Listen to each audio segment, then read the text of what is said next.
कालाष्टमी 10 अप्रैल शुक्रवार 2026 को मनाई जाएगी। विशाखा कृष्ण अष्टमी प्रारंभ 9 अप्रैल रात्रि 9:19 से अष्टमी तिथि समाप्त 10 अप्रैल रात्रि 11:15 तक। भगवान भैरव जन्म की कथा। एक बार सुमेरु पर्वत पर बैठे हुए देवताओं को प्रणाम कर ऋषियों ने उनसे पूछा, हे प्रभु, आप में सबसे बड़ा कौन है? उस समय भगवान शंकर की माया के वशीभूत होकर ब्रह्मा जी ने अहंकार से भरकर कहा, ऋषियों, इस संपूर्ण दृश्यमान सृष्टि को उत्पन्न करने वाला मैं ही हूँ। मुझे किसी ने उत्पन्न नहीं किया।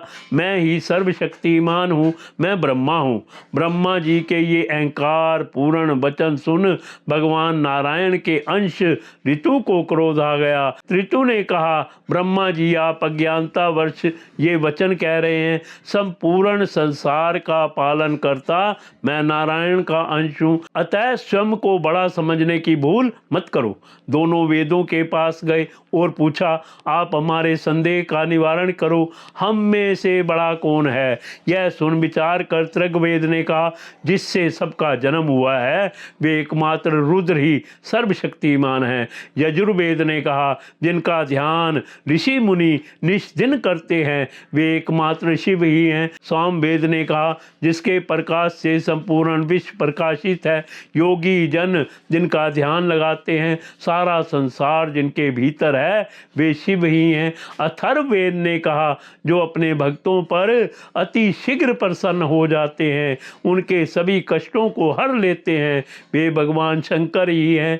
माया के वशीभूत ब्रह्मा जी को यह तर्क उचित नहीं लगा।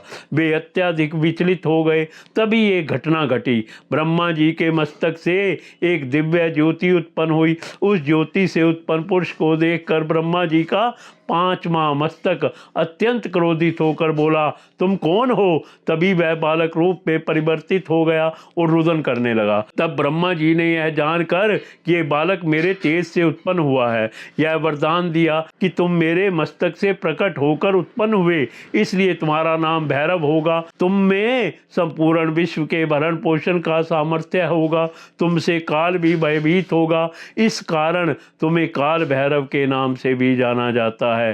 काशी पुरी में जो भी व्यक्ति पाप करेगा उसका लेखा जोखा तुम स्वयं रखोगे।